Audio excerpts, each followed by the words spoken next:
Hello, this is Sean Carlson, and you're listening to the Sirens of Audio. Please leave a review for us on Apple Podcasts. And please like, share, subscribe and comment on our YouTube videos. Then you shall be like us.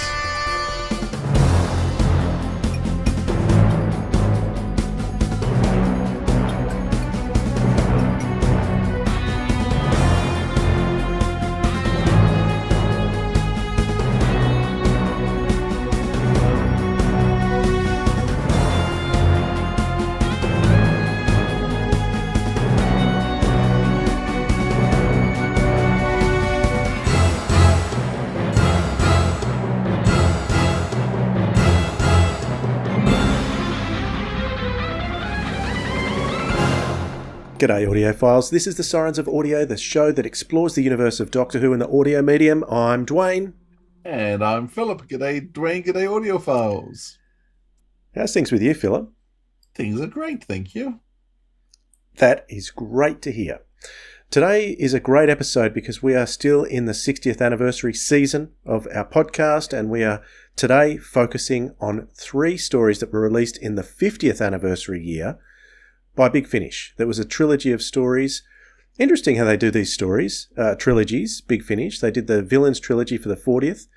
Now in this one, they've done the 1963 trilogy, which preceded Light at the End. I don't think, none of them are directly related to Trilogies were big at this time for a couple of reasons, because we sort of moved into the trilogy season where each Doctor would get 3 in a row, because they sort of built up. And also because it's 12 months in a year, 3s work really well. Well, there you go. There's an explanation for everything, isn't there? There is. So, as a special treat for this episode, we have got not 1, not 2, but 3 guests, and that is the writers of each one of these stories. For the first time, we're going to be speaking with Eddie Robson, which is very exciting. He's going to be talking about Fanfare for the Common Men.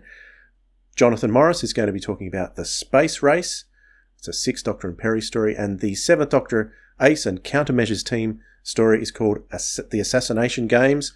That was written by John Dorney, and we'll be chatting with him about that too. All that's to look forward to. But before we do that, Philip, do you know what? No, what, Dwayne?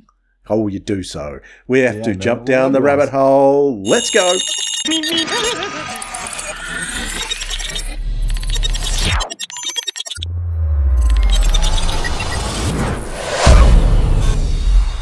Again, but okay. We're here. No, we're not up. It's like, let's go. Come on. Let's go.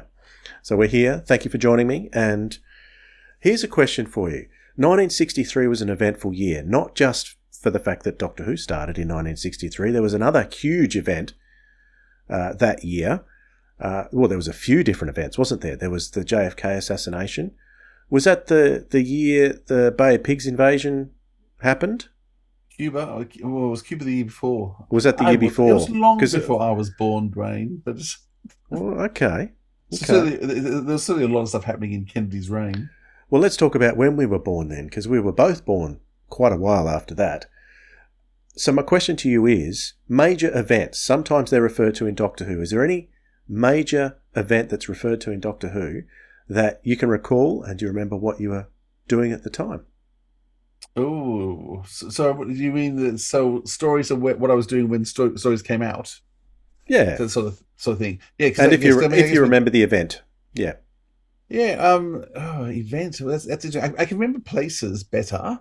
I always talk about the fact that when the first series of Paul McGann came out, I was living in Melbourne, and I remember I was walking the streets of Melbourne with a disc player. Where you used to put the CD inside the disc player and put my headphones on. And I remember walking the streets of Melbourne listening to the first series of McGann stories. So that's a very burnt-in memory of my head. And I think we mentioned recently with the Torchwood story with Sir Michael Palin. I can't think of the whole name now. What's the big long name? Tropical Beach Sounds and Other Relaxing Seascapes, Volume 4. That's it. Because I remember very clearly when I was listening to that one, I was walking along the M2 motorway down near my place, because that's somewhere I was. In terms of major events, no, I don't know. What can you think of, Dwayne? Well, the one major event that happened that was referred to within Doctor Who, and that I remember very well, I would have been 12 or 13 at the time, it was Attack of the Cybermen, because they spoke about Halley's Comet. So that was a huge event. I remember my dad had bought the family a telescope. We were out looking at Halley's Comet in the telescope. It was visible for, I don't know how long it was, but it was an incredible time, an exciting time for me and my young teens, and it was a very, very memorable event, that one. That's a good one, actually. I hadn't thought about that. Yeah, okay. I'm not sure if have you been to the Parliament House in Canberra? Yes, the old one or the new one? No, the new Parliament House. Yes, I've been to both. So in the new Parliament House, there's a gigantic tapestry that is all woven, which is representing, for those people who don't live in Australia, the Parliament House it's actually under a hill. It's called Capitol Hill. There's a mountain. They actually removed the whole mountain. They built Parliament House and they put the mountain back on top. So you can actually walk. It's all grass. You can walk all over our Parliament building, just to show the fact that the government sits under the people is what it's supposed to represent. And as you walk from the front to the rear of the building, each area of the Parliament represents a different part of Australia. So the very front of the Parliament is all done is a huge Aboriginal painting with water. It's all representing the desert and the landscape. The second area you move to is the rainforest with all these marble columns. But the third section is the Australian bush, and there's a gigantic tapestry which takes up the entire wall, which took them about 10 years to all be sewn by hundreds of people. And in that is Halley's Comet hidden, because whenever a traditional tapestry was done back in Europe, the person who made the tapestry always puts something in it to date it. And because Halley's Comet was coming and Parliament was opening in 1988, which was the bicentenary of Australia, in terms of white settlement, the designers decided to put in Halley's Comet. So it's not part of the plan originally, but it was actually sewn in later. And so you can actually see Halley's Comet behind all the bush. This is a little bit of fact for when you come to Australia and visit Canberra, look for Halley's Comet in the sky. It looks. We'll never not see it now, Philip. You would never not see it now in this tapestry. It's just people don't notice it, and then when it gets pointed out to them, they realise, oh, look at that. That's a great dating thing. Yeah, Attack of the Cybermen, brilliant example. Are there others? How long is it? Just speaking on Parliament House for a moment, how long has the new one been there? Because when I first visited Parliament House, the new one wasn't there. It was the old one I remember visiting. It was open in 88 for the bicentennial. Okay. So it would have been a few years before that I visited the old Parliament House. Yes. Yeah. Well, old Parliament is still. They were going to pull down. They were going to knock down old Parliament House, but in the end, they've kept it. It's now become a museum to democracy. Okay. Now, it's a really fascinating place to go through. Didn't someone petrol bomb the entrance recently? I'm sure I remember seeing a fire in the entranceway recently. I know someone tried to drive through the new Parliament House at one stage. They had to put up new barricades, and because originally they had big glass doors, you could just walk straight into the building.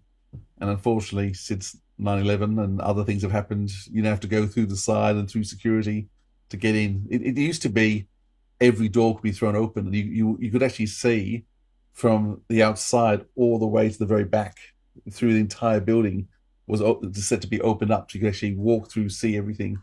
But security measures have made that impossible now. But there's still lots of you can't roll down the hill anymore either, which is a bit sad. I mean, you can still go and stand on top of Parliament and let the politicians know that we're in charge. Very good. So as far as other events, another one that has come to mind is not an event but a period in history that I lived through, and that was the 70s. So horror of glam rock is an interesting one because that is focusing on the music of the time, and my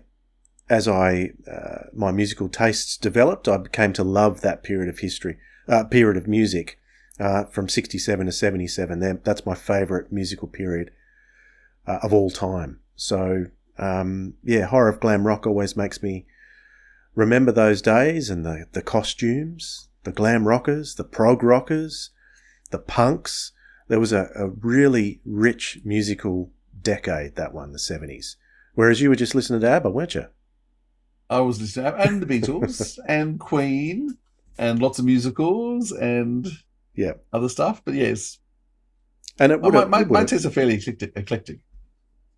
You would have There's started classical your music too, and taste in musicals in the 70s, wouldn't you? At a young age, you would have got a taste for them?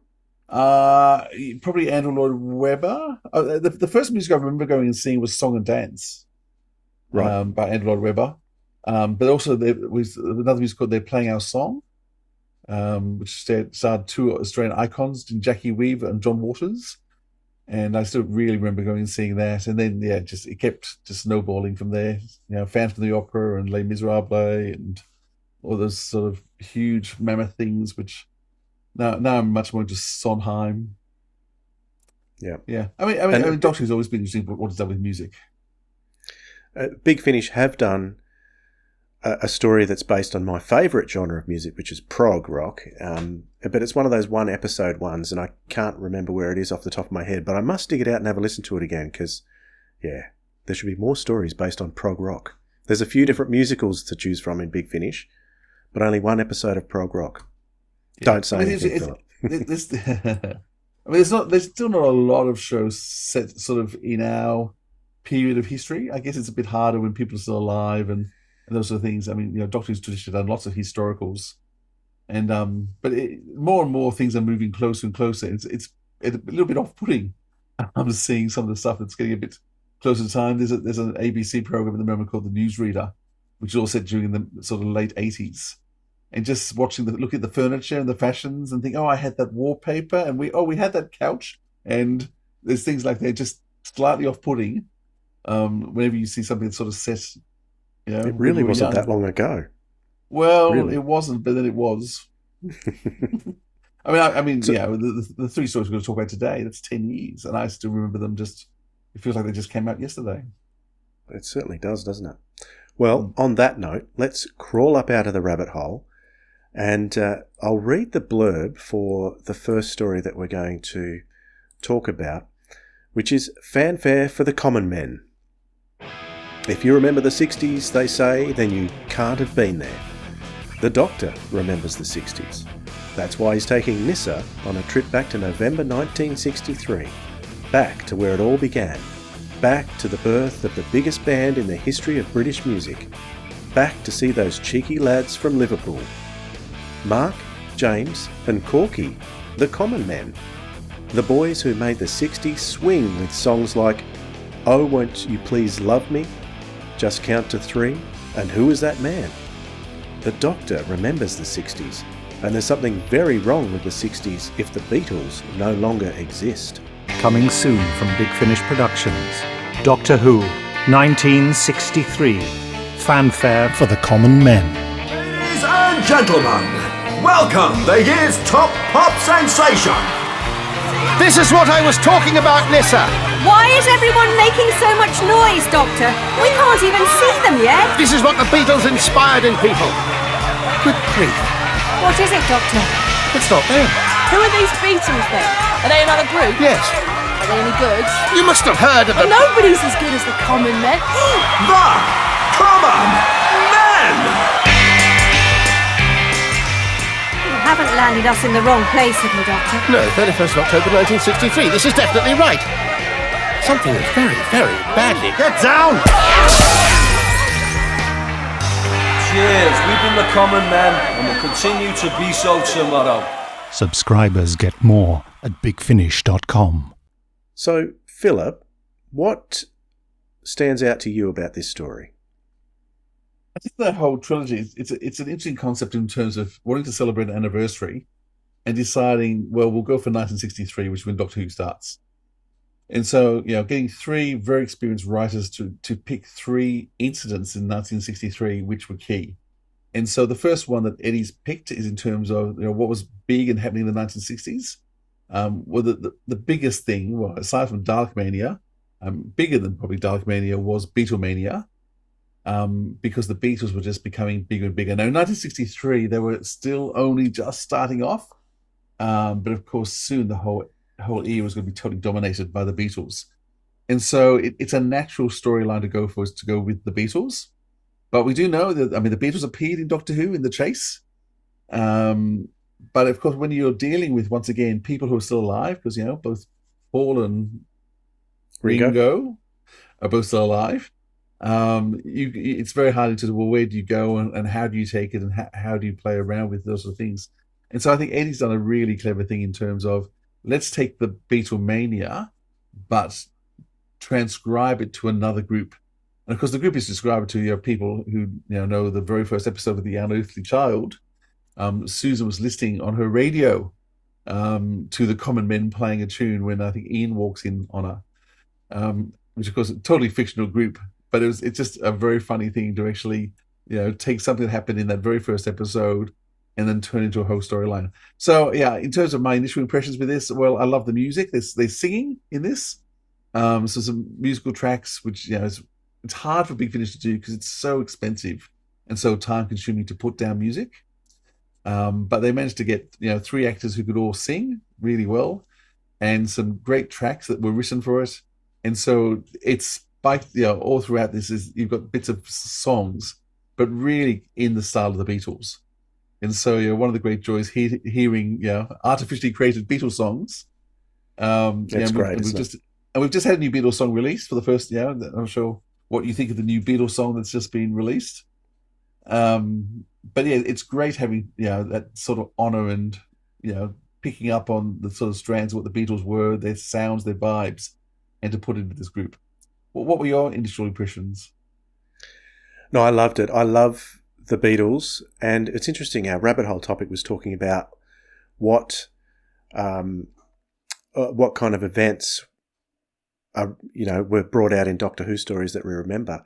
You may not think at our age that the Beatles had any events, but the first big Beatles event that I recall in my lifetime was the 20th anniversary of Sgt. Pepper's Lonely Hearts Club Band. It was 1987. So that was that would have been my 3rd year in high school, I think it was. Yeah, it was my 3rd year in high school. And it was the first time I'd heard one of their later albums, because my dad always liked the early stuff, the 1963 style poppy tunes that the Beatles did in their first few albums.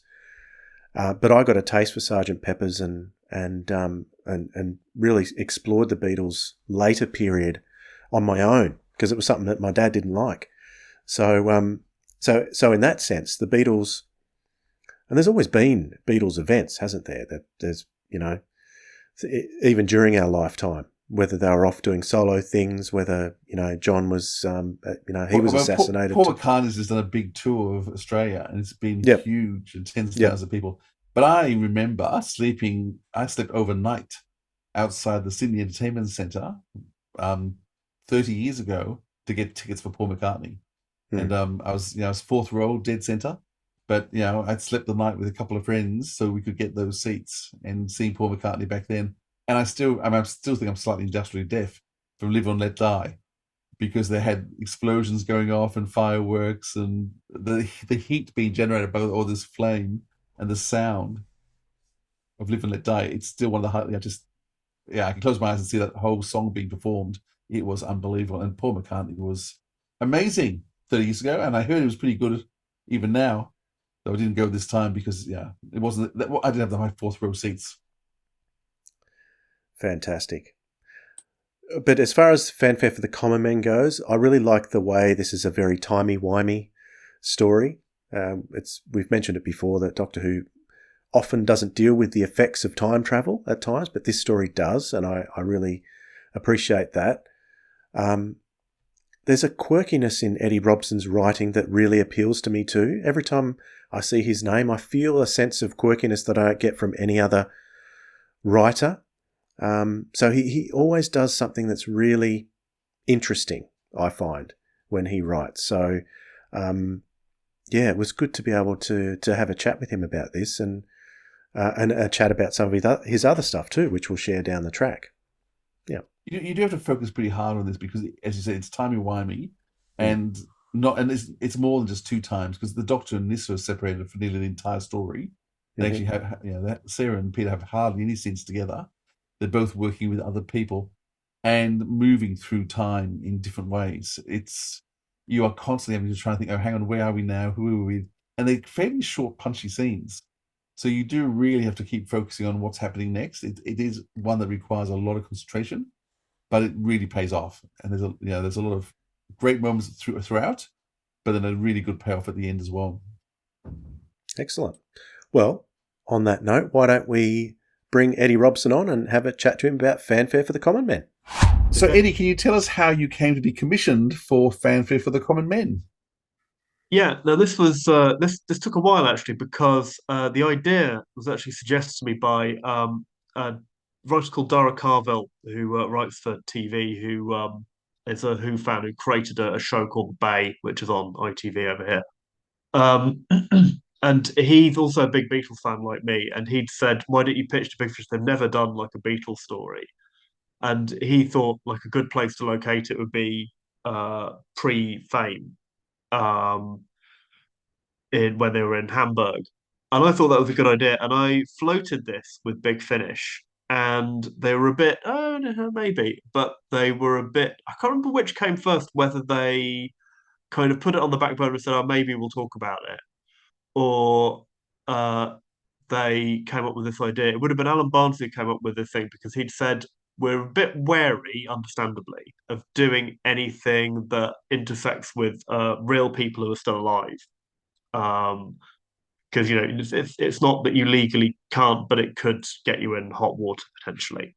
And the other issue, actually, yes, no, this is the reason why we went pre-Fame for it, was that we thought, well, it'd be a bit rubbish to do something about the Beatles and not be able to have any of the music. It would be very conspicuous. So if you locate it before they're famous, when they're still playing cover versions, then you could do it wouldn't feel as you still wouldn't be able to, on a Big Finish budget, do the cover versions, but you could do some pastiche obscure 50s rock and roll numbers, and it wouldn't feel as jarring as just sort of like saying, hey, it's the Beatles, and then you suddenly like don't actually have the music. And I think what those two things, the rights issues with the music, but also not wanting to deal with real people when they're alive.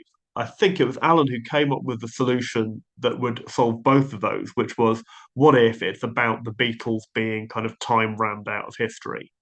And that means that we don't have to, it's not the real people. We can kind of do it in a kind of a way a bit like the the film The Ruttles, where it's like the Ruttles takes place in this kind of world, because it's a parody of the Beatles. It takes place in this world where the Beatles don't exist and instead the Ruttles exist. I think that was really the germ of it. Actually, was coming up with that. Um, and then at the same time, that might have been an idea that we came up with at the time, or the 1963 concept had come up, because I think that was it. I know it's something that I'd floated with them a while back, and it had been like, oh, I'm not sure, it's a bit difficult. How can we do this? And I think it was Alan who came and said, is there a significant thing that is specifically November 1963, that we could tie this to the whole 1963 concept, because they had the other things that were going on right around the broadcast of the first episode. And I said yes, because the event that there'd been like big sort of Beatlemania things happening all throughout the year, really, particularly over the summer. But it was in November 1963 that they played the Royal Command performance, and the scenes outside that, I think, were the first time that it was described as Beatlemania. So that was a significant event. And I said, yeah, we could tie it around that. And Alan was quite happy that, like, as long as it kind of started there, he was happy for me to go off and do it in other ways. Because I was quite keen to not just set it around that. I thought if you got this opportunity, it'd be quite nice to kind of explore it in different ways. But he was happy that, like, yeah, as long as it starts in November 1963, you can go off on a different tangent. So where did you love the Beatles come from? Oh, I don't know. It was kind of just growing up in the 90s. I kind of I hit 16 around the time when Britpop was really big in the UK. The Beatles anthology documentary was coming out, and it was suddenly it was very 60s music had become very fashionable, and I don't know, I got recently into Jimi Hendrix through a friend, and then I just started looking into what else, other 60s music, and I remember clearly, actually, I got a gift voucher for Christmas, which I'd been given to buy a particular Smashing Pumpkins album. And I went to the shop and it was out of stock. And I just went, oh, I'll just get something else. And I got Sergeant Pepper instead. And so that was it, really. So it was just that. And, reading, there was a book called Revolution in the Head by Ian MacDonald, which I got out of the school library because I actually I was the prefect working in the school library. I could just renew it myself. And so I had it out on loan for like a year. Nobody else could read that book because I just had it the entire time and would just it's sort of got an entry for each song, so I would I'd often kind of refer back to it. So where did your you told us the initial idea for what about the title, the fanfare for the common men? Yeah, that was I can't remember what we were calling it initially. I think I did struggle a bit for a title for this one. And it wasn't until I think it was partway through the developing the storyline that it was early on. It was just like they could be anyone. They're just a band. We hadn't come up with the idea that it would be the Common Men, and then I at one point I just suddenly thought like we couldn't. I was struggling for a name, I think, for the band and for a title for the play, and one that sounded right.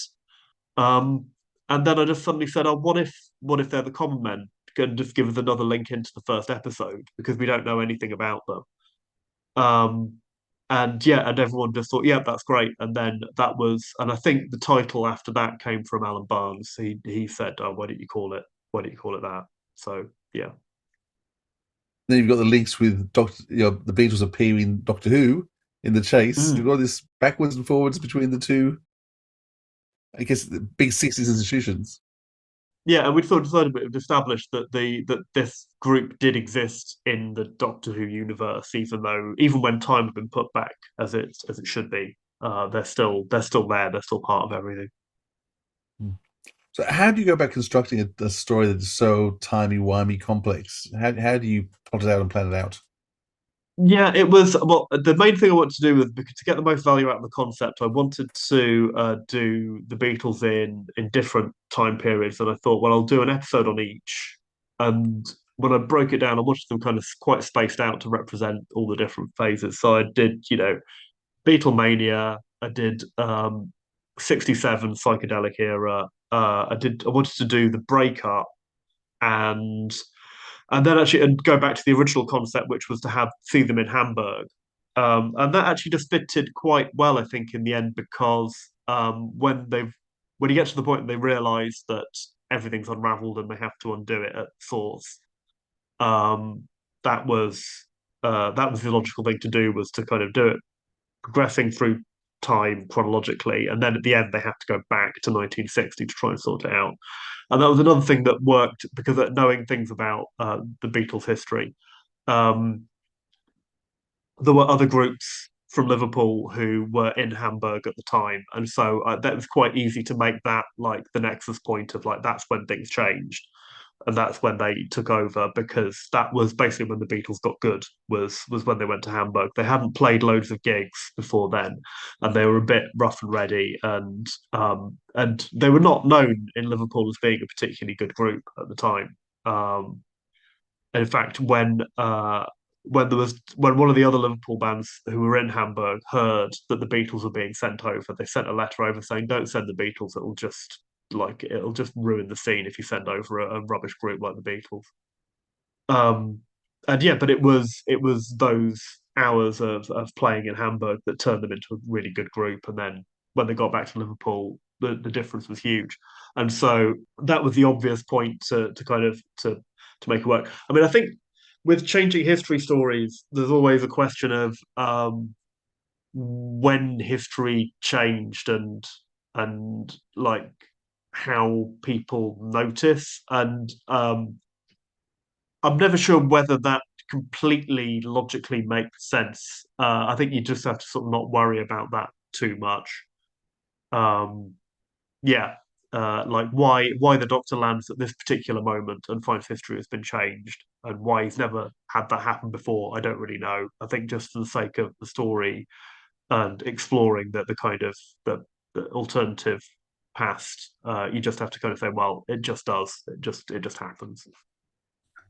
For a show that it involves time travel, Doctor Who travels a lot through time, but it doesn't often play with time like you have done in this story. So do you find that a challenge or difficult, or is that a lot of fun for you? And what about the plotting of everything? You've got the historical facts, but do you have the whole story in your head, or do you have to actually write these kind of things out because it's a bit more complicated? Yeah, it is. It is a bit more complicated, I think, because because you want to, if you do want to work, the whole fun of doing an alternative history thing is to work with the original history, but also change it. Yeah, I mean, I think I agree with you that Doctor Who has actually very rarely dealt with it. It's usually just kind of time travel as a device to just get to a story and then do it. And uh, it's interesting. Yeah, it does kind of show that actually the mechanics of time travel are not necessarily really integral to Doctor Who in the way that they might be in other stories.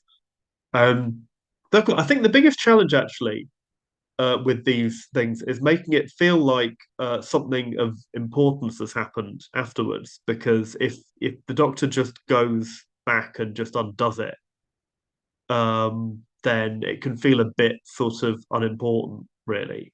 So I think you have to, especially if you end up with characters who don't remember it. Um, but I think with this one, I did sort of come with that challenge with this one because they do end up going back and undoing it at the source. But I guess it's the story ends up being about the Doctor working out what they need to do to undo it, really, and also just, I mean, I guess what you end up doing is going okay, so what, even if it doesn't change things, even if you've just kind of reverted to the status quo, what have we learned about the status quo in the process? And actually, that was something where I did kind of sit down and I was trying to work out when I came up with the idea that someone has tried to time around the Beatles out of existence to kind of take advantage of the position that they had. I can't remember what exactly it was that I did. There was some early development of the story, and I was talking to my friend James Corey Smith, who's also written on Doctor Who and is a big Beatles fan about this. I talked to him about what I was going to do about it, and he'd pointed out, well, there's an interpretation of that story that you've come up with, which is that it didn't matter who the Beatles were; they could have been anybody, but the times were right for someone like that to come in and take that position. And he pointed out to me, you don't believe that's true, though, do you? And I said, no, I don't actually, because I think it was like a combination of a special bunch of talents at a particular moment that all and the circumstances enhanced it. But they couldn't have just been anybody. And he said, yeah, right. So that should be what the story's about: is that someone tries to do that because they think, oh, it could have been anyone. We just have to kind of remove the Beatles and put some other people in their place. But it's about the fact that if the villain is constantly going why isn't this working? He feels it should work and it's not. So even though the Beatles aren't in it, it's kind of a story about them and what they were and what we kind of would have lost by having them. Even if we'd had something else instead, what would have been lost if you hadn't had them? So I guess that's what I was trying to kind of get at in the end with removing them and then just undoing it again. It's a Wonderful Life thing, isn't it? It's it's all undone and nothing actually has changed after George Bailey comes back, but he has a different perspective on his life having come back. I couldn't help but think of other ideas that have come after this that remind me a bit of your story. In Rosa, we've got the villain that comes back and tries to change history in the past for his own reasons. But more particularly, I thought of the film Yesterday, which came out much after your story. I wondered if whoever wrote Yesterday had listened to this and got some ideas from that, because that was also a replacing the Beatles story, slightly different take on it, but similar. How often do you as a writer, how often do you come across ideas that kind of seem to be pinched from you, or ideas that sort of come out of that same collective kind of consciousness? Yeah, I don't know. It's not happened that many times with me. It has happened from time to time. And yeah, you do sometimes look at things and go, huh. But with this one, actually, lots of people, when yesterday was announced, lots of people said, "Hey, didn't you already write this story?" And I don't know. It's the thing is, to me, it's a when I didn't think, oh, he's nicked my story. I definitely didn't think that.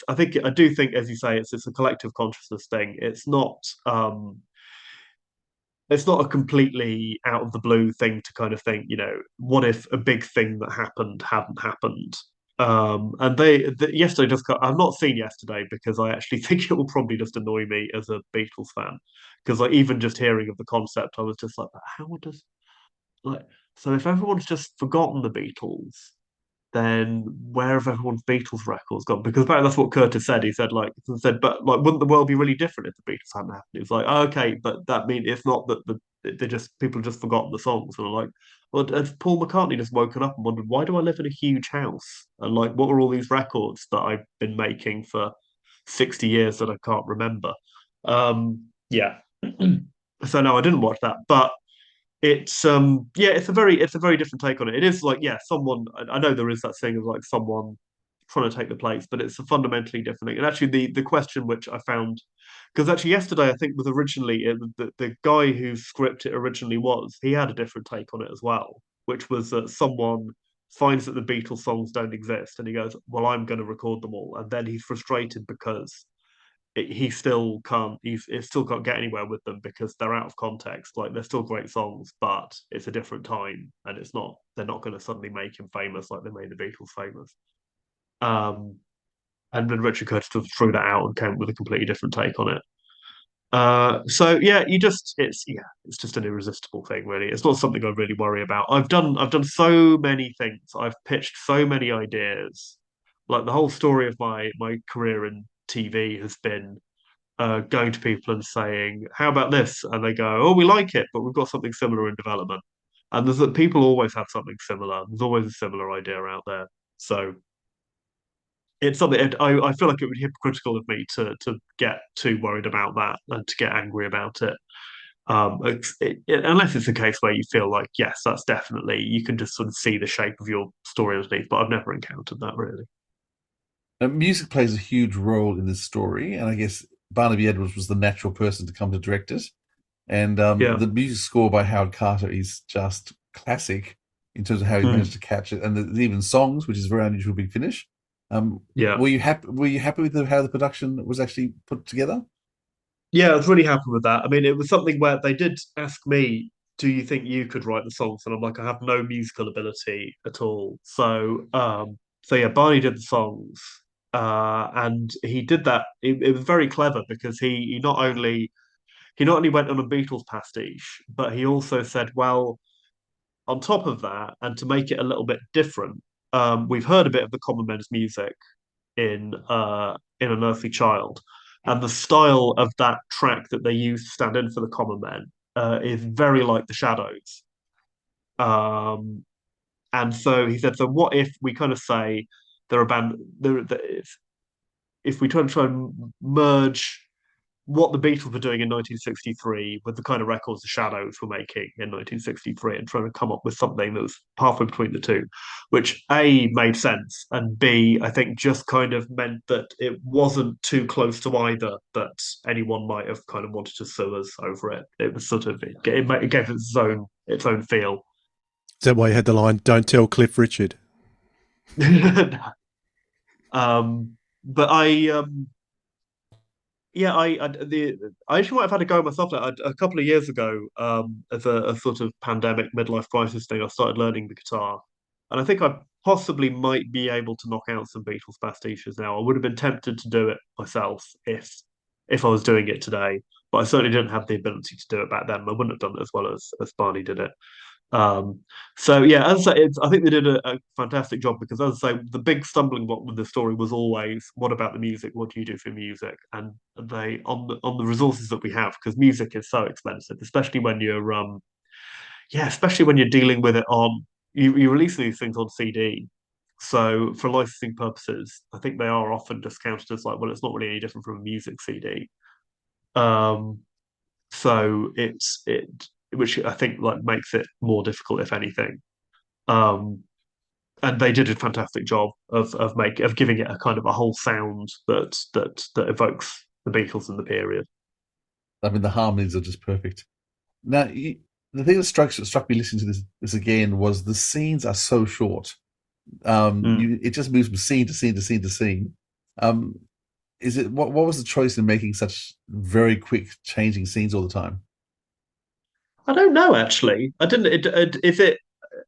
I didn't realize it was noticeably shorter than on other ones. I don't know. It might have been that because I was doing the whole because it was kind of plotted as a series of like one part stories, maybe, that I was doing that. I don't know. Or maybe it was just that it was sort of just seeping in from the period that I was trying to convey that sense of things, because things did move very fast for the Beatles. It's always fascinating when you go back and look at things and just sort of say, what they were doing 6 months earlier would often be completely different from what they were doing at that moment. And maybe that was just trying to sort of absorb that into it. I don't know, maybe. Yeah, no, I didn't struck me at the time that the scenes were very short. I guess I was also trying to give a lot of characters a bit of time in the sun. One issue that came up quite quickly was that like the standard cast for a Big Finish is 8. And I was already coming up with the challenge of like, so I've got Doctor Nissa. I'd already come up with the idea that there would be a villain who'd be the manager figure, and then I needed a band of 4 to replace them. And I thought, wow, that's already 7 characters, and that only leaves me like one spare character to do everything else, because I will need other characters at some point. But on top of that, it was quite awkward to kind of have, well, the Doctor and Nissa are the main characters, and then trying to give time to 4 other characters who were kind of operating as one character in a way, because like their space in the story was kind of one space. And again, it was James Corey Smith. I was complaining about this to him and saying like, this is a real pain in terms of plotting. And he said, "Well, why don't you make it that one of the things?" At one point, I was saying, wondering whether should we have a joke that like their version of George, because George was always dubbed the quiet one. I was like, do we have one who's the quiet one and he doesn't speak at all? But no, James Corey Smith said, just make that one of the points of difference is that it's not a Fab Four, it's a Fab Three. And that was brilliant because I was like, yes, actually, that still lets me do everything I want to do, and it just adds to the weirdness of it. And so it does mean that there kind of isn't one based on George. So I've got one based on John Paul and Ringo each, and then yeah. I don't want this to sound like harsh on George, but it kind of the dynamic still worked fine in terms of the play. The dynamic of the Beatles would have not worked without George, but the dynamic for the play actually worked well with just those 3 as they were. Because you've got like John and Paul kind of doing the creative tugging between them, and then the Ringo figure is kind of the peacemaker and the one who's sort of refereeing. So that worked quite well. Because George was the best of all 4 when it comes to writing music, but it was it was Paul and John who were the personality of the band. But yeah, I definitely think George was the best songwriter. Yeah. Oh, I'm sorry. No, that could be hotly debated. That could be. I mean, they're all brought to different dynamics and different. Yeah, they open up music in very different ways. Anyhow, we're not a Beatles podcast. That is fascinating. The other decision you take very quickly too is to separate the Doctor and Nissa. I mean, they're hard to get a scene together. Like, but it really gives Nissa a lot of power. Yeah. Well, I mean, it's quite good. It's I think that was probably when I think back to it, I think that was probably down to having all these quite significant characters that I wanted to give all the band members a reasonable amount of time. And actually, I think probably it would have when they were together, they did kind of merge into one character, and so I think it quickly became apparent that splitting up the Doctor and Nissa so that one of them could be, I could maybe have like the different band members with them and like kind of interrogate those characters through the regular characters. That was, I think that's probably why I ended up splitting them up so much. But also, I think I'll just be rewatching season 20 because of the Blu-ray coming out. And I'm quite struck by how, because as well as Arc of Infinity, Tegan goes off and is the villain for most of Snake Dance, so she's not part of the thing. And the Doctor and Nyssa do really work quite a lot, as there is this sense that he puts trust in her, and he doesn't have to kind of explain everything to her all the time, and he sort of trusts her to do things, and they do kind of operate quite effectively as like a real investigative team. I think, particularly in Snake Dance, they are, they're a real kind of sort of detective pairing, sort of like science detectives. They're going around trying to work stuff out. So I think that that really felt. It felt like she's a character who actually you can give a lot of agency to in the stories. You feel like you can sort of use her as a surrogate doctor a lot of the time. So, is there anything that you would like to change about the story or revisit with the story? I don't know. I don't really. No, probably not. I don't really give that much thought to things in that way. My take tends to be that once it's done, and I'd rather move on to the next thing. So, no, I don't know. I think probably the only thing is that, if I was doing it now, I probably wouldn't just say, "Oh, I'll write the songs myself," but I actually would have quite liked to collaborate a bit with Barney on them, and maybe I could have actually I can't remember how they were done in the end. I think they were, we sort of built up. Did Howard build up the tracks? I think I don't know. I don't know who actually put the tracks together, and then we got the cast members to come and quickly apply vocals to them on the day of recording. But yeah, I would have quite liked to have been involved and played a bit of guitar on them. That would have been quite good. Great. Listen, thank you so much for your recollections of this story. For creating a great story for the 50th anniversary. So our thanks to Eddie Robson for chatting with us about that story. Let's move on to the next one in the trilogy, Philip, and this is the blurb for Doctor Who 1963, The Space Race. November 1963, and the Soviet space program reigns supreme. Having sent the first animals, then the first men beyond Earth's atmosphere, now they're sending a manned capsule into orbit around the moon. Just as Vostok 7 passes over into the dark side, however, its life support system fails. Only the intervention of the Sixth Doctor and Perry, adopting the identities of scientists from Moscow University, means that contact with the capsule is regained. But something has happened to the cosmonaut on board. She appears to have lost her memory and developed extreme claustrophobia. Maybe she's not quite as human as she used to be. Coming soon from Big Finish Productions, Doctor Who, 1963, The Space Race. This is Baikonur Control calling Vostok 7. Do you read? I repeat, this is Baikonur Control calling Vostok 7. Why isn't she responding? I don't know. Weather interference, radiation from the Van Allen belt, could be anything. We're stumbling blindly into the dark side of the moon.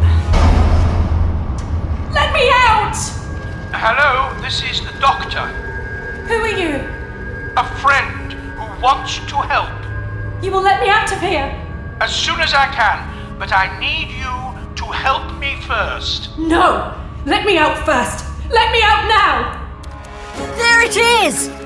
I can hardly believe it! The first man-made object to orbit the moon! By the look of it, you're having trouble regaining contact with one of your space capsules, am I right? You are correct. How did you find out about the lunar module? Well, how do you think? It's the reason why I was sent here. This is Baikonur Control calling Vostok 7. Do you read? 5. Take one step closer and I'll shoot. 4. I believe you would too. 3. I can smell your fear. 2. Take him. No. 1. Wait, please! Launch! Subscribers get more at bigfinish.com. All right, Philip, give us your take on The Space Race. I think what I love about this is I love the history and I love the Cold War. And so we've gone from something fairly light-hearted and fun in terms of the Beatles, or not the Beatles, the Common Men, And we've actually moved now into another major event of 1963 and the height of the Cold War. And I love mystery novels. I love murder mysteries. I love espionage. And this has it all. And so, it starts off in Russia with a murder, with the Doctor and Perry just escaping, close to death, having to adopt personalities of Russian spies. It has everything you could want for in terms of this huge, epic Russian story. And it's traveling along so well, and I was just so engrossed in this amazing spy story and trying to get to the truth of that. And then partway through, and it just does this major left-hand switch and becomes something else totally different. Yeah. I mean, it's similar to there's a film called From Dusk Till Dawn, which is a murder, robbery film, and suddenly becomes about vampires. And it's like, and I wasn't expecting it at all. Like, I went into this film not knowing anything, because I try not to do anything, and just did this a massive left-hand turn, and suddenly I'm not watching the film I thought I was watching a gangster film, and now I'm watching a horror film. I still don't know how it happened. And the space race did the same thing.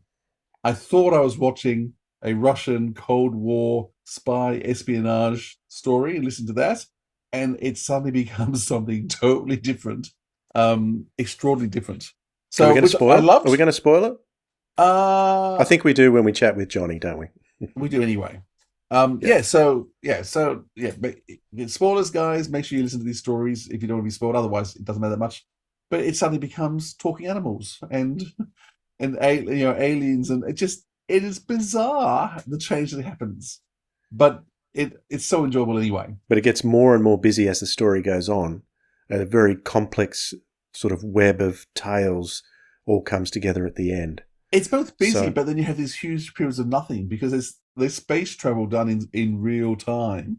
And so, you have to suddenly wait 3 or 4 days for more action to happen, while you're waiting for for the rocket to get to the moon or to get back from the moon. It's with these huge gaps in time, which suddenly no space story pirates. for 3 or 4 days. Yeah, it is very much trying to do the space pirates again, except in the fact that space travel is slow and takes time. It's very clever. But what did you think? No, I was exactly the same. I was listening along, going, "Oh yeah, this is cool. I can see Colin Baker in Russia. Perfect. If anyone's going to be in Russia, it's going to be that Doctor, the Sixth Doctor, particularly Colin Baker.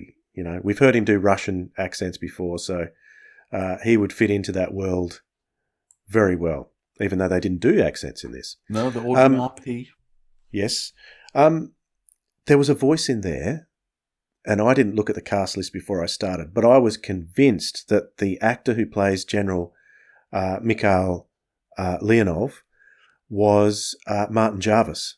He sounded to me exactly like Martin Jarvis, and I went, right, I'm looking that up. That's Martin Jarvis for sure. No, it's David Shaw Parker. And that's what struck me. It had me sort of had my mind spinning for a little while, because I thought it was Martin Jarvis. But really strong, powerful voice that you can see as a Russian. But yeah, when Leica comes back in the cosmonaut as the cosmonaut, I was like, wow, this is great. It was an eye opener, and I was fascinated to see where this was going. And boy, it took a crazy turn. It was great. I loved it. It's interesting. I mean, the last time I would have heard this was 10 years ago.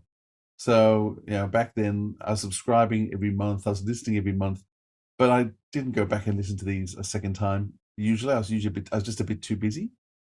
And so this was the first time I'd gone back to it in 10 years. And so I'd totally forgotten really everything. I'd forgotten all the twists. I'd really forgotten the setting. I remember nothing about this before I listened to it.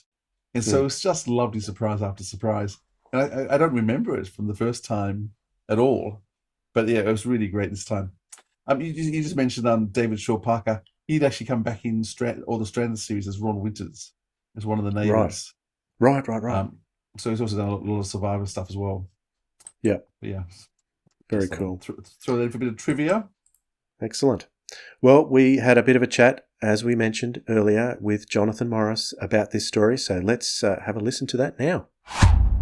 Johnny Morris, thanks for joining us again. Oh, lovely to be here. Hello, chaps. Hello. So we've been talking about your story, The Space Race, 1963. I just wondering if you can tell us a little bit about how you first came to be asked to do this anniversary story. It would be Alan Barnes, who would be the script editor at that time, who allocated them.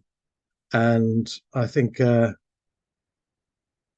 was just that the brief was something to do with 1963, and not a long list of things that it couldn't be, basically. So it couldn't be tying in with An Earthly Child. It couldn't be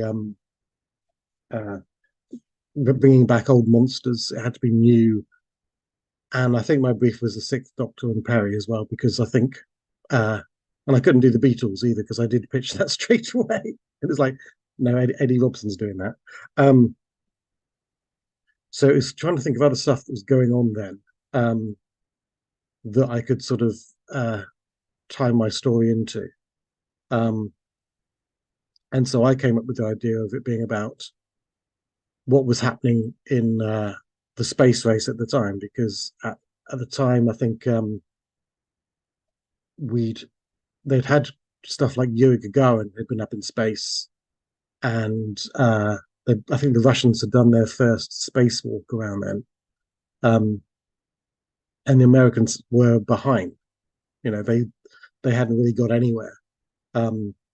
So it was about going, okay, it'd be about the Russian side, the Russian part of the space race, because that's not something that Doctor Who hasn't done. And what was happening in Russia in 1963 is a bit of an open space. I can go, okay, I can make stuff up there without worrying about historical experts finding stuff out, because when I was looking at what was happening there, I couldn't find much out. So it was a nice sort of starting point. And then I just came up with a story which was based around three of the biggest twists I could possibly think of. Excellent. So in terms of, you've got very different, I think one of the things that stands out is you've got long time spaces, because you've got journeys to the moon and back again, which all take days to do. Now you're doing that all in real time. Was it hard to plot out the times in terms of, did you work backwards? Because I mean, spoilers, if people haven't listened to it, go listen to it first. Otherwise, spoilers are to come. A major event, of course, is the assassination of JFK. So did you go from there and work backwards? How did you work out all your timings to make sure things work properly? Yeah, I mean, the three big cliffhangers. The third one is that the Doctor's in a capsule up in space returning to Earth, and the Americans think it's an enemy, a Russian attack, and they launch a missile at it. And the Doctor sends a message going, get the American president to abort the rocket.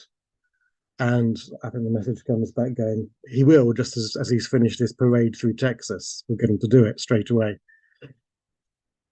And the idea being that the listener goes, okay, that's he's not going to finish that parade, is he? And then they go, okay, that's November the 22nd.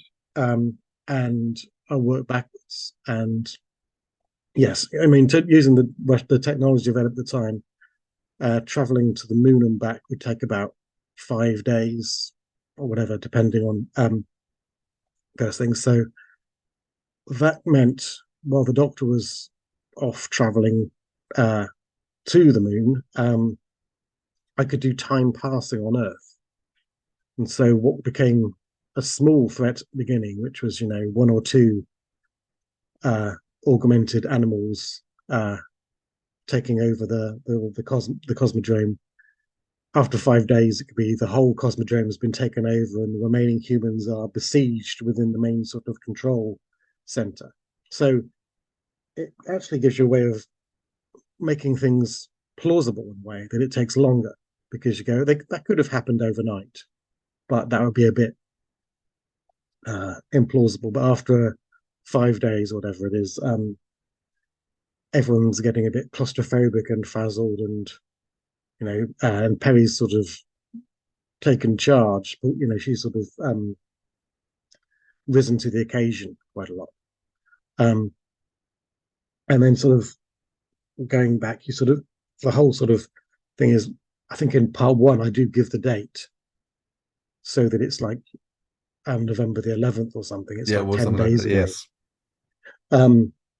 Just to seed it in but assuming that people will not be keeping track of the days, but I'll be keeping track of the days. So I know when it comes to my episode 3 cliffhanger, it'll be bang on. And hopefully it'll be like, it's a great moment, because that was the thing of going, how can I tie it in with the Doctor Who anniversary in a way which hasn't been done before?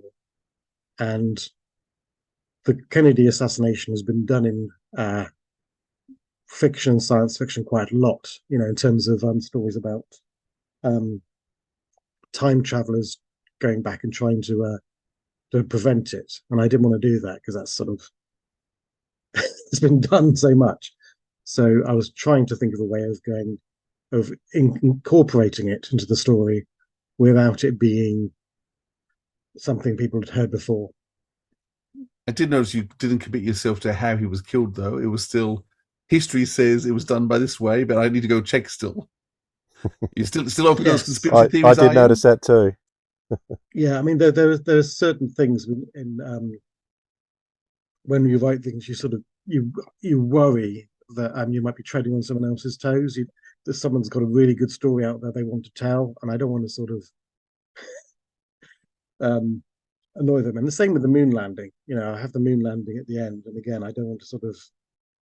I was actually, because that does sort of, it doesn't contradict, but it is the moon landing turns up again in the Matt Smith era, which was I think around the same time. I think it was. Yes, it was probably around the same time. So, but it doesn't contradict it. So you're sort of okay.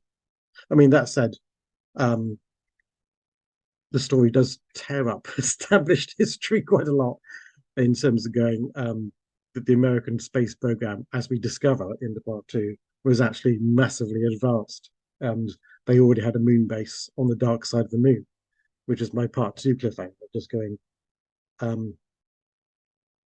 The idea that the Doctor's in a sort of little capsule, he's orbiting the dark side, he looks down and he can see a stars and stripes already on the dark side of the moon. I thought, that's a Doctor Who thing to do. That's that's a real rug pull. That's something that Stephen Moffat would do, or Russell would do, or Chris Tribble would do. It's and when you come up with those moments, you go, yep, that's a classic Doctor Who moment that has to go in. So when you pitched the story, did you have all the elements in place? You had set in Russia, Russian space exploration. Did you have the whole animals in place with your pitch? Yeah, I've got the pitch up on my screen now. Haha. And it's really short. It's only 2 pages. And it's pretty much exactly the story as written. I think a couple of the names changed, but it's I didn't have to change very much. I think the main note I got back was just to give Perry more to do, and yeah, I think actually it was quite an easy job, really. I think it didn't go through many changes. What's your pitch dated at? When did you the date is? Hang on. Oh, yes, we can call that. That's the 16th of September 2012. So it was the day before my birthday. There we go. Okay, I finished it in time. September. It'll be recorded the following May. Okay. Yeah, I mean, I wrote it in December, the whole story in December, and so that's about normal to have a gap of about four months of allowing for things to go wrong before it's recorded and getting the actors together. Right. I was always interested to see what the timelines are. So September, you did the pitch. How long before you get before they say yes, go for it? I think it was about 2 months. I think Well, I start writing it on the 29th of November. So I don't even think I think it was probably just an organizational thing of just them getting the contracts together and getting the schedule worked out exactly when they needed it. Because they could have given me go ahead earlier, but I would be waiting for the contract to come through because I don't start writing until I've got a contract. I've with other companies, not Big Finish, with other companies, I've had my sort of fingers burned in that area, and I make it a rule. And my agent agrees with me that we always wait for the contract. Yep. Okay. It's just interesting seeing the timeline because, of course, this is done for the 40th anniversary special. It also came out in October 2013, but they're obviously already planning a long time ahead. If you have September, you're doing the pitch. So it's interesting how far ahead you have to keep thinking about events that are happening a year, 18 months off, sometimes more than that. Yeah, I mean, that's compared to some of the stuff now, which is recorded potentially a decade in advance, 4 or 5. I mean, that was fairly close. I don't know if that's why they used the sort of the stalwart, like just the reliable ones, the ones who me and my tent pole buddies. But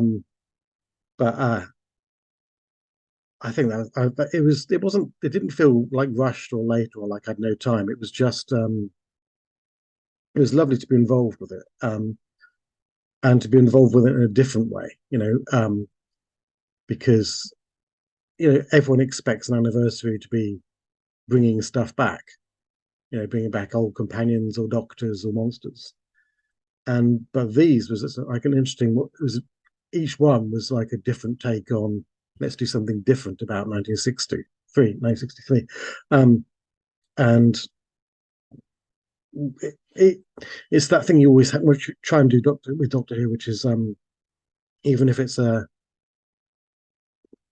old, what's the word? Even if it's a 20th century Doctor and Companion setup, you want the story to be new. You want it to be exciting and original and fresh and contemporary in the sense that people are listening to it in 2013 or whatever. So you can't get away with the stuff that they could get away with in 1985.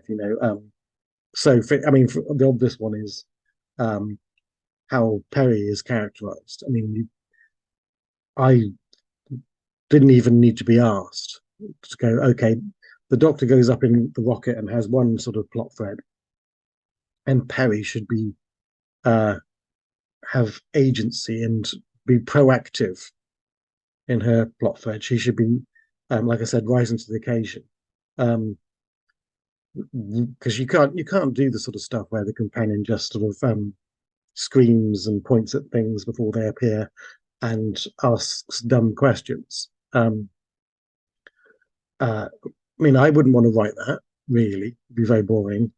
The actor would find that quite boring to play, I think, and quite sort of... And the listeners would just go, we don't want Perry to do that. We're fed up with it. We're bored by it too. We want Perry to be cool and, telling people what to do and having her own adventures in her own right and driving the story. So, in that sense, it's actually a contemporary Doctor Who story, really. And in terms of the tone as well, I think certainly for part one, I'm setting it up as this sort of Cold War spy thriller. Yes. It's all sort of very serious and they discover a dead body in the snow and stuff, and there is a sort of a whodunit. Yeah, and there's a sort of who is the spy, who is this stuff. Well, I do that mainly so that at the end of part one, they open up the capsule and there's a dog inside, and you go, okay, it's not about that at all. Everything I've been doing in that episode has been pushing the listener in the wrong direction of what they think. We're going. Everything's been going. Oh, you think by that point they should be going. Oh, this story is going to be like Quatermass. It's going to be like the Ambassadors of Death. It's going to be a really sort of serious and scary and dark spy thriller. But then it goes a bit bonkers because Leica turns up and Leica can speak. And I remember that's one of the few bits of recording I remember is an actor called Samantha Bayard was playing that, and it's not an easy part to play. Being a dog, being an evil Russian dog, and she was brilliant. And when an actor is being really good in a role which could go easily wrong, a role which has to be. I mean, an actor has to go. They have to go for it. They have to play it for real. Not going over the top, not sending it up, and as soon as she was doing that, it was one of those things of going, oh, she's good. We'll use her again. She's coming back. We're not going to. I want to ask you about the part of Leica. Did you give any thought to making the voice different sounding to like a human? Was it going to be any? Because I was thinking all the way through, a dog's got a different shaped mouth, even though the voice box is in there, so it still may sound different. But all the way through this play, just sounds like a normal human, which is explained perfectly well. But was there any thought given to that, or was it not something that you even worried about? I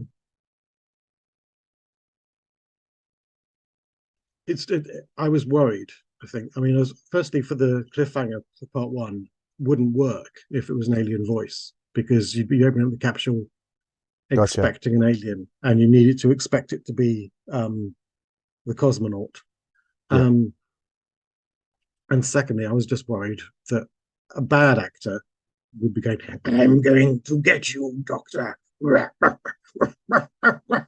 and it would be rubbish. It would be. It would take it into I mean, it's a very silly idea in the first place, and the only way you can really get away with that is by taking it seriously. And so, and I didn't want to have that sort of doggy voice or an alien voice. The film Up came up in 2009 with the talking dog in that. Had you seen it? Do you have any thoughts in terms of the talking dog in that, or the dogs talk? Yeah, I've seen it. I don't know if that was a conscious reference. I in retrospect, I'm slightly worried. There's a story from a Doctor Who storybook called "The Cats That Came Back," which does a similar thing, which I must have read and must have sort of ingested mentally. But I must have, and then I forgot I'd read it. I forgot all about it. But that also tells the story of an animal which was sent up by the Soviets and which comes back. But the rest of the story is completely different. There's no cosmodrome, there's no trip to the moon, there's no sentient black holes in it or Kennedy assassination. So, but that always worries me. I don't like to even sort of unconsciously take something from someone else without asking their permission. Never mind, it's too late now. And the decision not to do Russian accents, I assume that was Nick's decision as well, or was that your choice? Again, that was my my choice, really. I mean, because there's the convention anyway of the TARDIS, how the TARDIS translation stuff works, that we can go to like Aztec time or French Revolution, and no one is speaking with a French accent. It's and because if they're speaking in a foreign language, the convention is they don't get the accent for it. No one in the Mask of Mandragora, no one's really got an Italian accent. They're all just received pronunciation BBC Shakespeare accents. So I was throwing that convention, and also I was always worried that unless an actor is playing with their own accent or grown up with when they're very familiar with doing, it is asking them to juggle and sort of spin a plate if you're asking them to do an accent and give an acting performance at the same time. And some actors can do that. Actors can juggle and spin a plate at the same time. But there are also actors who think they can do that, who can't. And you'll be listening to them going, "Oh, they're acting really fine, but the accent's going," or "The accent's really fine, but the acting's going." To be honest, I think there's a bit at the end of part 3 where 2 or 3 of them are doing American accents, which a bit sort of Doctor Strangelove. They are a bit sort of how did this guy from Rednecksville, Texas, end up in charge of the American space program? I don't know. But that's what happens because in that case you're going, okay, we need you to do American accents, and they have to sound different from the voice you're playing in the rest of the play. And you that's a bit of a roll of the dice, I think. So, but I knew that when I was writing, I was going, they're only going to be in one scene. Doesn't really matter, It's if they're in it all the way through, that would be a problem. But one scene, you just go, okay, we'll just take the risk. This is the most bonkers script you've ever written? Because I've been looking through some of your stuff, thinking it really is out there in terms of. Well, certainly, it has the 3 cliffhangers are quite mad, but I take it quite seriously. I think I don't think it's not really a sort of a jokey story. It is actually sort of written. No, it's scary as it's just a very interesting conceit. There's bits of hard science fiction. I mean, the stuff about the black hole being used to record information is scientific fact. It's from Stephen Hawking. It's the idea that a black hole would record all the information that was sucked into it perfectly, and all that information would be stored in a sort of in a 2D sort of image on the event horizon.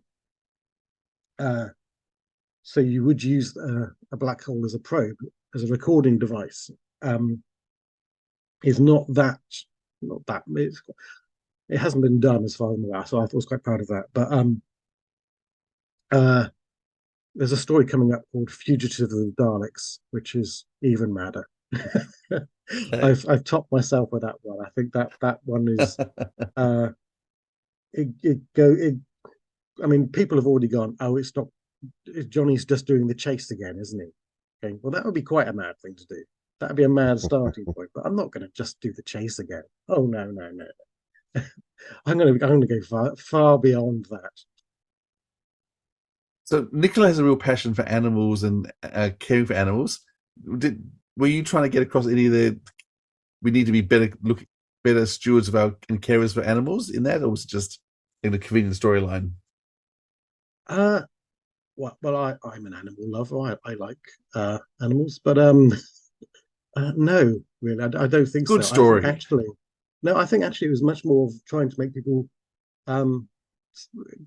make them scary. Actually, or going, when you see animals going crazy at the zoo and stuff, you see, and also the idea of lab monkeys, where you have those sort of awful images of where they've been sort of strapped into seats to test their resistance to gravity, or they've been had electrodes stuck in their heads and stuff. I mean, that's a monster. That's a horrible sort of thing from nightmares. And so I don't know if using that as a monster is sort of showing my disgust for that sort of treatment of animals, or it's me sort of exploiting it as a cool thing to find scary. Probably both. But that was where I was coming from. Was going the idea of, obviously the idea of what the Russians did sending up animals in those rockets, and them. I don't know if some of them would have died deliberately. They'd have been injected with cyanide while they were up there or something, and others would have just died on re-entry or whatever. It is a horrible thought, and that's part of what Laika's journey is, that she knows that was her fate, to be treated in such a, to be the first creature from Earth to die somewhere else, to die in space. And that is something I think, you could write operas about that. That's quite, that's quite devastating as a sort of an existential situation. So yeah, I think that was where I was coming from, rather than it being a piece about animal rights, because I'm all for animal rights, but I don't think that was where the story was. From Big Finish Productions, Doctor Who: The First Doctor Adventures, Fugitive of the Daleks. We had just solved a singular case of the Incherton incident when I was unexpectedly and inexplicably taken out of time. Police telephone free for use of public.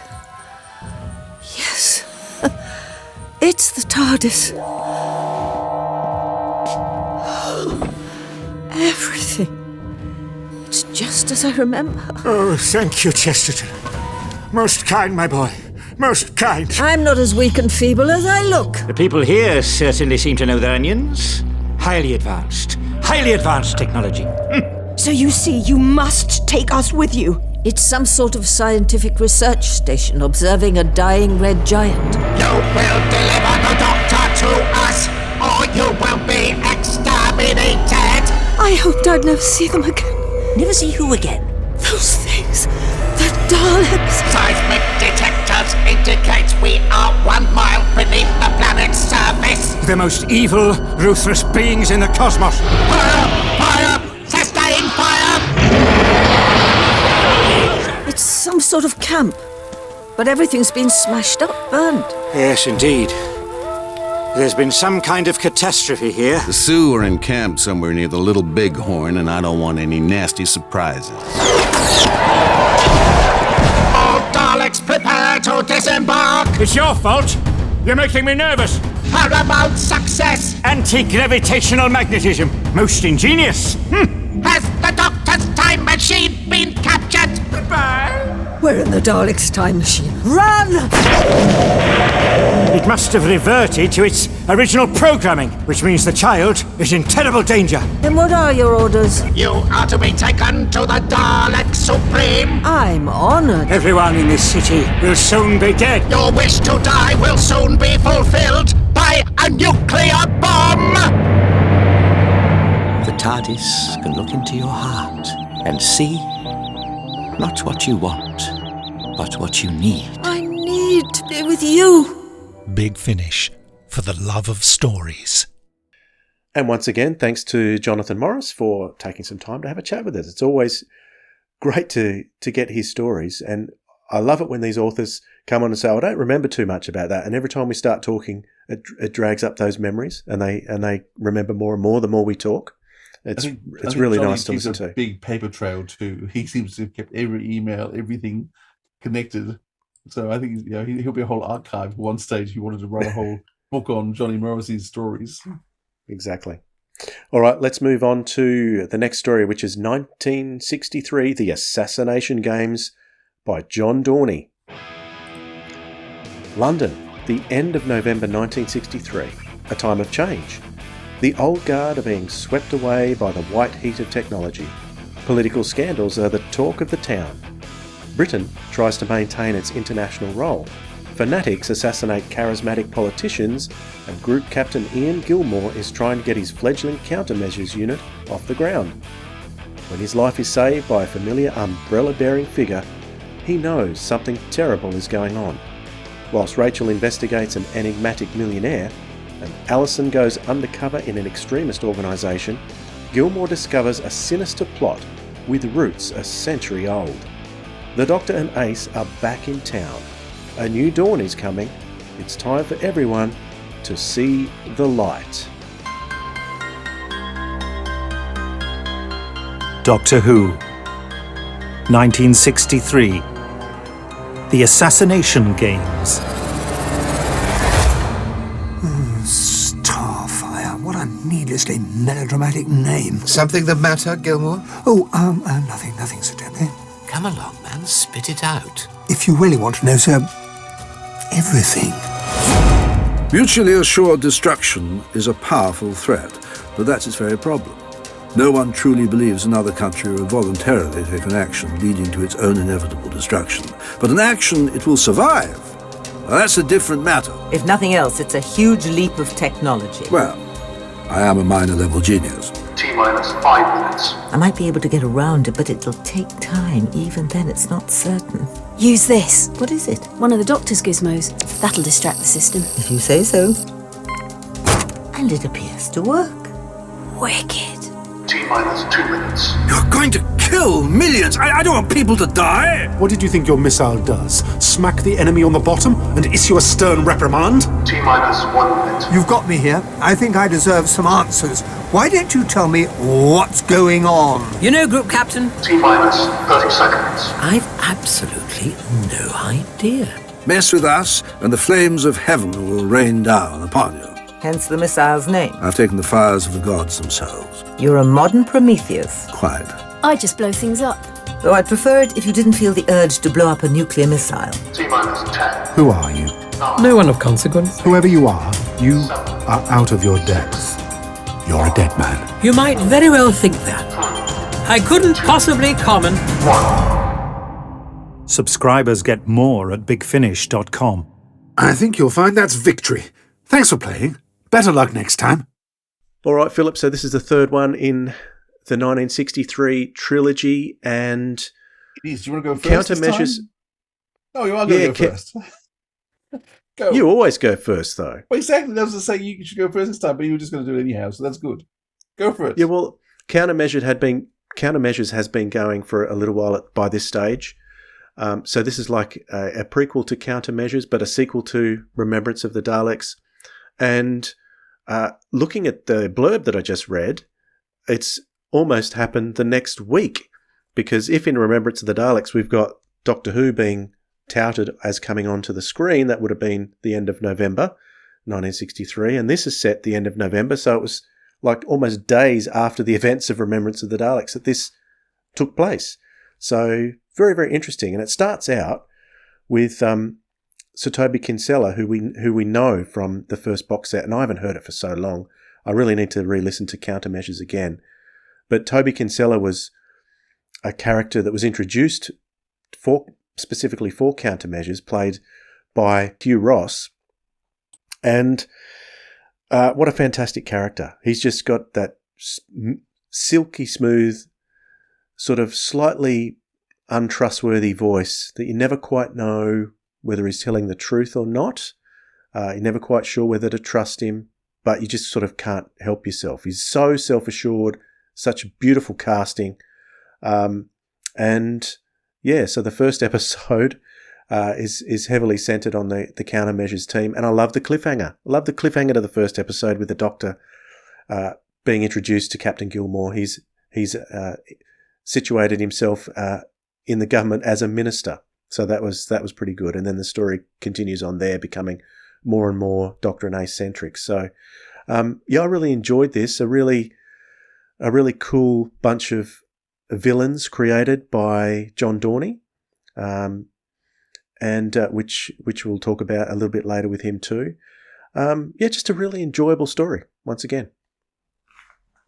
I think it's interesting in the sense of it's probably the one least connected to reality in one sense than the previous two, because true, absolutely true. Even though the Beatles one wasn't, it's still very much entrenched in the 60s. It feels like the 60s, and the Russian one was very much entrenched in the whole Cold War idea. And so you got another one, still Cold War, naturally enough, but it actually, because it's the Countermeasures crew and it's the 1960s, it feels more like the Avengers, as in the British Avengers, not MC Universe. Gotcha. So it's got an unreality to it. So it's although it's hard hitting, it's a big adventure. There's lots of shooting, there's lots of gun battles, there's assassinations, but it's detached from reality in a slightly different way. So it has a different tonal feel to it. It's a lot of fun, and I mean, I adore the Countermeasures crew. I think the Countermeasures was a brilliant spin-off series. So it's nice actually getting their roots, but it's interesting, even though it takes place, must be the end of 1963, just after Remembrance of the Daleks.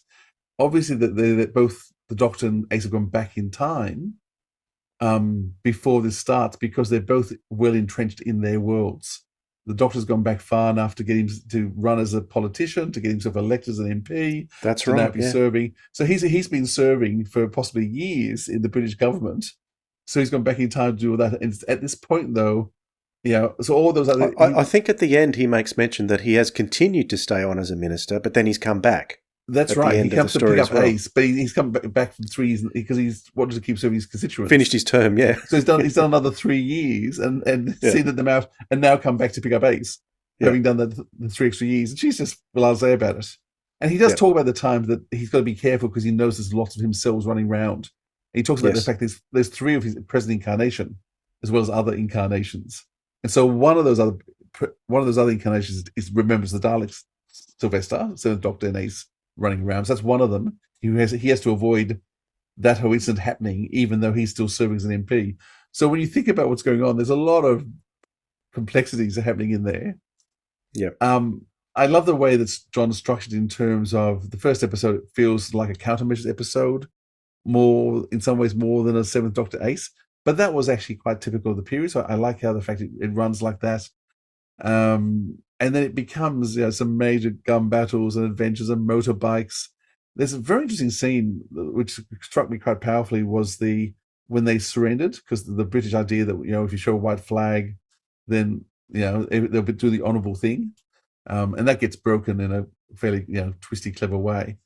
But it's just an interesting, powerful scene of what is the British soldier like? Where is honour? And what do you do when you've got two people on the same sides fighting each other, shooting each other because they're being deceived by another political force? So it's got all the elements I love. This has politics in it. It has the play of political life, people who can't be trusted having influence, and then it's got a great alien menace, which is a very Seventh Doctor, dawn of time, alien, influencing people in the background, which is just very common for the Seventh Doctor, and with the circus of the Ragnarok and the Fenric and etc. etc. So it's got so many elements. It's such a typical Seventh Doctor Ace story, a very typical Countermeasures story, and the two have just smashed together in a beautiful 60s setting. Absolutely.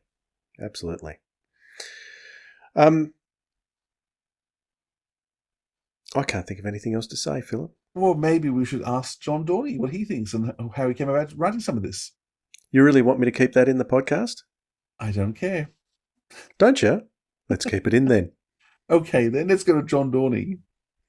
John, thank you again for joining us, and we're looking forward to talking to you about the Assassination Games. And I'm looking forward to talking about it. Yay. Fantastic. So, it's okay. So you wrote this about 10 years ago. Do you remember the background in terms of why you were first asked to be part of this trilogy of anniversary stories? I mean, not why I was asked specifically. I mean, I know it was, probably, as you say, a good 10 years ago, and I'd been doing a few of the monthly range stories by that point. So it's probably just kind of a natural enough person to ask. I think, Alan, who was making the decisions like my work, so they just asked me to do it. And I think at least part of it probably helped. Obviously, the plan had always been to have it involving the countermeasures crew, and they know that I was quite heavily involved in countermeasures as the script editor and sometimes writer of some of those. So I was able to fix the whole thing around to make sense of it in my own particular way. So this is kind of a prequel to Countermeasures? Yes, it takes place, if I remember rightly, between Remembrance and the first run of Countermeasures. So technically, I think it's the first in-universe appearance of Toby Kinsella. Yeah. Yes, because we're all very suspicious of him during this particular story. Yes, I mean, to be fair, you can often be suspicious of Toby Kinsella in a lot of stories. Well, that's true. Yeah. That's true. I was going to say the whole first box set, I was expecting to turn bad the whole time. Yes. And then you end up becoming very fond of him by the end. Yeah, so what had you been involved with in terms of countermeasures up to this point? I was script editor on it, and I had to guess, I think I'd probably written Sins of the Fathers. I don't think I'd done massively more than that. We're potentially working on series 3 at this point now. I'm not 100% sure. Yeah, so I've always been sort of around for all the meetings and discussions of where it was going and things like that. Yeah, so I'd written that one, so I was probably the most familiar person with all the characters. Yeah. So with the decision to make all these 3 stories all set in 1963, I guess the Countermeasures team was the natural place to go, having already appeared in Remembers the Daleks. Yeah. All those R's confuse me. So what do you know what the brief was in terms of you were given to what you had to write? Did you know it was going to be Seventh Doctor, Ace? No, I mean, yes, Seventh Doctor and Ace and the Countermeasures team. I can't really remember much more beyond that. I don't think the political stuff was there. I think we all basically looked at the years that we were dealing with to try and find something that was appropriate, because obviously the thing that leapt up to for me was the Profumo affair. Obviously you could do Profumo affair, but the vibe of politics and scandals felt very 1963 to me, because of course at least part of this was there was going to be lots of emailing back and forth between me, Johnny and Eddie to make sure we all covered different things. But I went away and read a couple of You've Never Had It So Good and White Heat, which are 2 books by a historian about the 60s, and I can't remember his name. He's very good, and he went on to do one about the 70s. It was really interesting reading this history of UK in the 60s and looking for the bits that really leapt out at me. Weirdly, I did a lot of this reading whilst I was not on tour, but at the Edinburgh Festival in 2012. And I was doing a play called Coalition by Tom Salinsky and Robert Kahn, who then went on to write various Big Finish audios. The play also included in the cast Phil Morine, who then went on to write several Big Finish audios. So it's quite Big Finishy. And there was one day when, because of the vague Doctor Who connection, Sophie Aldred was up there, and I think she came to see it. So I was genuinely backstage reading through the book that I was reading to research the script that I was going to be writing for her, which is quite sort of fun. And weirdly, I think some of that play influenced, because that was quite political. I remember when I wrote up the storyline, I submitted an aspect of it which had a guy, the gangster, if I remember rightly, is also the chief whip.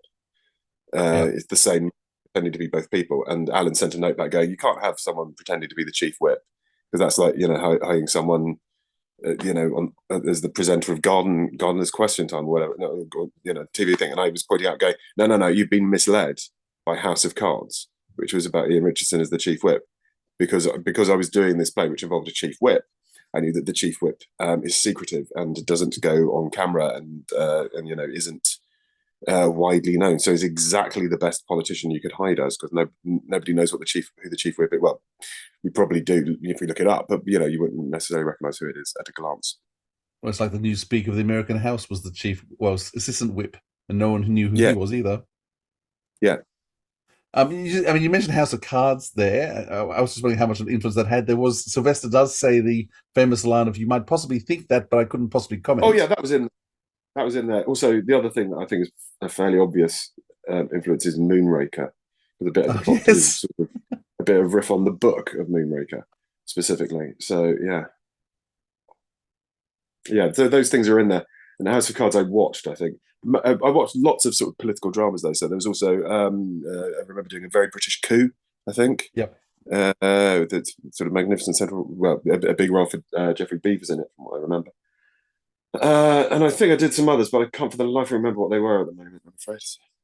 But yeah, just generally to get a sense of politics and being in and around politics. One thing that struck me was you were writing this in the 2010s for Ace, who was set in the 1980s. The story was set in the 1960s. She was bringing up a lot of anachronisms from the 1980s. One thing in particular that made me smile was she called one of the main characters Sir Humphrey. So obviously she's referring to Yes Minister. But then that made me smile because I love Yes Minister and Yes Prime Minister myself. But I was thinking, what is Ace doing watching Yes Minister? Is that the kind of thing she would have watched? I mean, she could have had it in the cultural zeitgeist. That's the way I always kind of go with these things, as a degree of an excuse. You can never tell. Or maybe the Doctor wants to fill her in on, watch it with her at some point. Introducing her to because he's undercover, so he presumably had to train her up with the way politics work. Dial it up on the time-space visualizer. Yes. You got 6 main characters because you're treating all the countermeasure crew as main characters. That you don't push anyone really to the background. How do you go about plotting and setting up for running that many main characters with their own different storylines?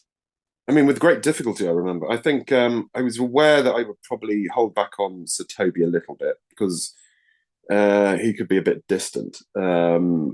But then I imagine it's usually just, from my memory, it's like pairing people off, usually. So I think as well there's a very distinct vibe. I read some reviews at the time where people said that they thought it seemed like a countermeasure story that the Doctor and Ace had just been dropped into. But I think that's a completely mistaken take on it because I think people tend to judge what a story is from right from the get-go. And the first episode is heavily the countermeasures theme and less the Doctor and Ace. But by the time you get to episode 4, it's almost entirely the Doctor and Ace with the countermeasures theme very much in the background. And it's things like that factored into it for me. That I'd kind of shift the focus in the way as the story went through, depending on what the story needed to be. Obviously, there's a degree to which, and certainly one of the reasons I don't think it's a countermeasures was because there's loads of stories where the Doctor is barely present in the first episode. I think like House of Blue Leaves was relatively like that, Protect and Survive. So it's something to do, yes, where I felt very much of his period, certainly his audio period. Yeah, so it's all those things kind of factored in. I was actually, it felt a bit like a new adventure novel in lots of ways, with the countermeasure crew, because it's the realism is quite gritty, so it felt a bit more new adventure-ish in some ways. Yes, yeah, that probably kind of went in there to a degree. Yeah, I read all of those, so they were part of my sort of mental landscape. Even though obviously I don't think I've read any of them since they came out in the 90s. So only sort of there in the background, but like a lot of these things, they all kind of feeds in and factors in. I guess you had to have the Doctor and Ace in the background to build up to that cliffhanger in episode 1 with the Doctor revealed as the Minister. That was always there from like really early on in my ideas. I think that was sort of the thing I built the hook around. One other bit I quite like, this sounds again really strange because it feels weird to say that this is that long ago, was when I was writing it. I think maybe even on the same day, I wrote a scene towards the beginning. And then I went to the cinema to see Skyfall, which had just been released. And I realised that I had a sequence which was an assassination in the Houses of Parliament, and then a race to a train station. And it kind of goes the exact other way in Skyfall, when there's from the tube to Parliament, which I was quite chuffed with, really. One of the things the Seventh Doctor's most famous for is in terms of dealing with these huge creatures from before the dawn of time, villains.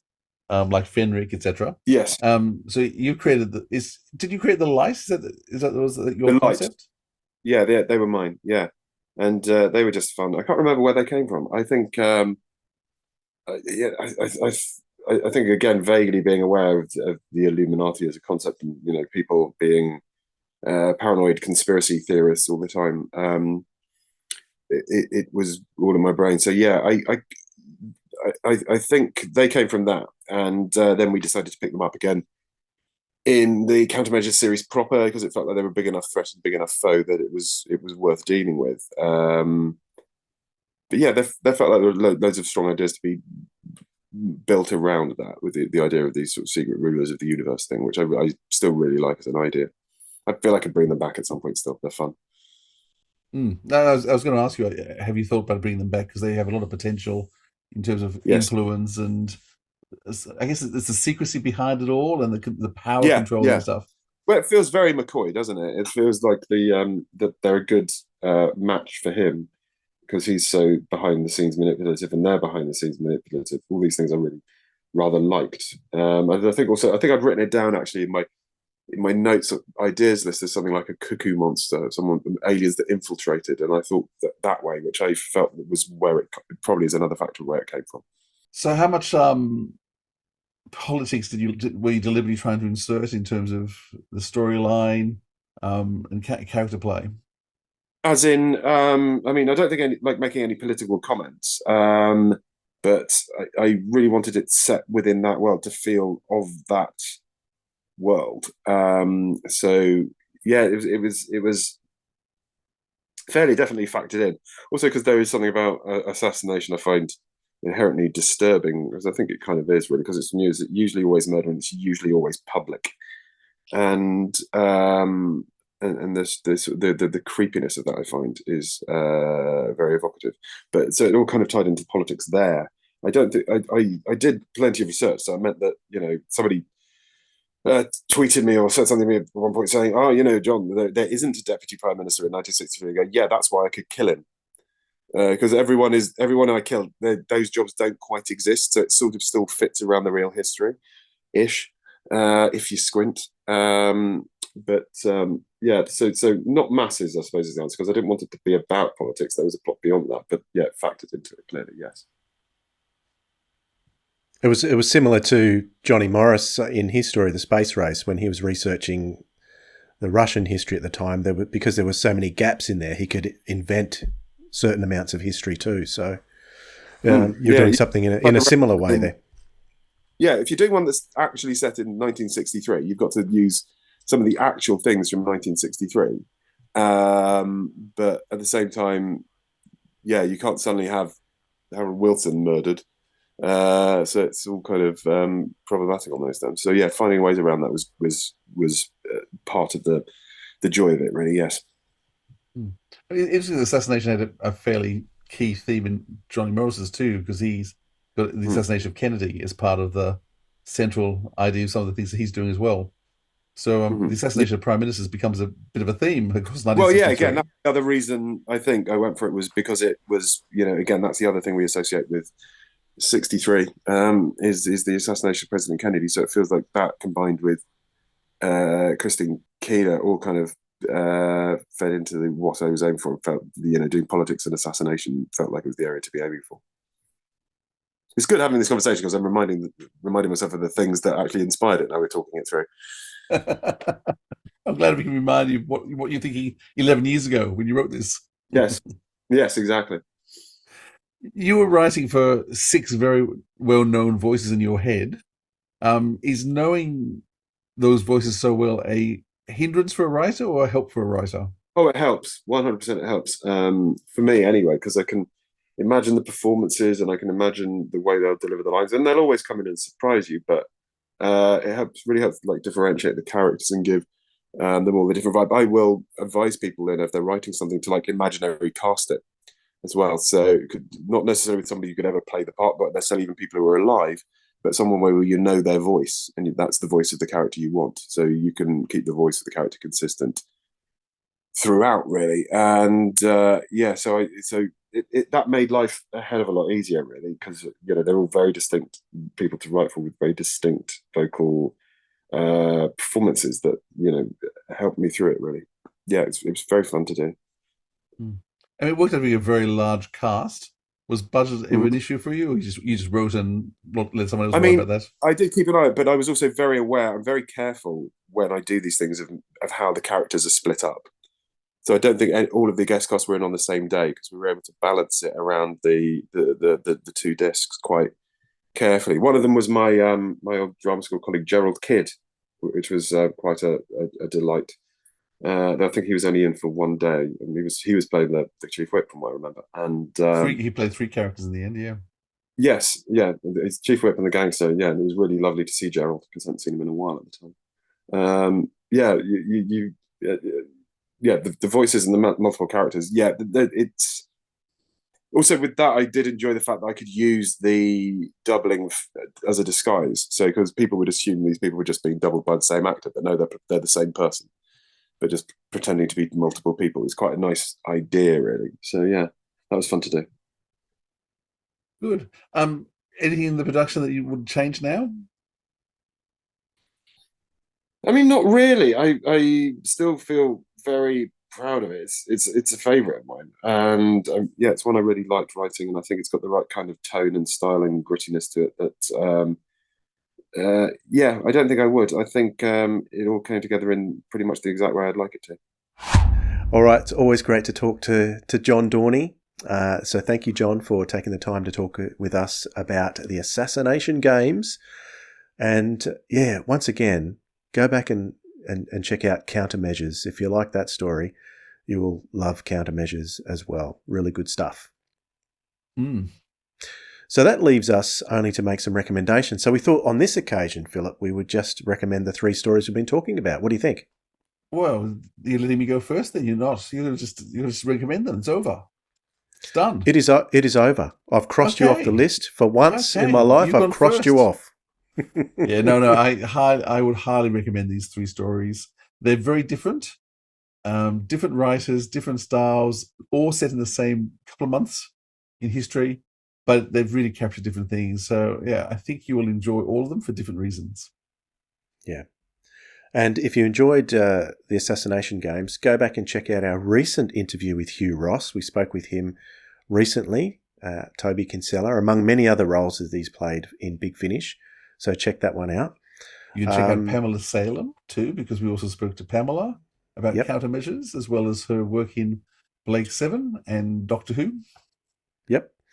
And keep an eye out for a future episode where we're going to talk in depth with Eddie Robson about all his work with Big Finish and some of his other work outside of Big Finish too. So that's coming soon too. There's so much happening. It's all happening, but it's 1 week to the 60th anniversary special beginning. Well, there's 3 specials, isn't there? Beginning with the Star Beast next week in the UK and hopefully on Disney Plus everywhere else. Looking forward to it? I can't wait. I knew you were going to say that. I'm really looking forward to the colorized Daleks too. You know what? I think that I'm looking forward to that the most. Really excited to see how they cut it too. They cut it down to 75 minutes. So, I'm really excited for that. Can't wait. So lots of exciting stuff happening. All right, but next, yes, absolutely. While you're waiting for the anniversary special to begin next week, why don't you tune back with us, because we're going to be joined by the one and only executive producer of Big Finish, Nicholas Briggs. He'll be joining us to talk about his 50th anniversary story, The Light at the End. So that will be a good conversation, I am sure, Philip. It's going to be fantastic. All right, until next time, we'll catch you all later. Bye, everyone. This has been the Sirens of Audio episode 179, the 1963 Trilogy, with our guests Eddie Robson, Jonathan Morris and John Dorney, and your hosts Philip Edney and Dwayne Bunny. Original theme music composed by Joe Kramer. More about us from sirensofaudio.com. Comment below to let us know what you thought of the episode, or contact us via email at sirensofaudio@gmail.com or any one of our socials. Thanks for listening, audiophiles. We'll hear you next time.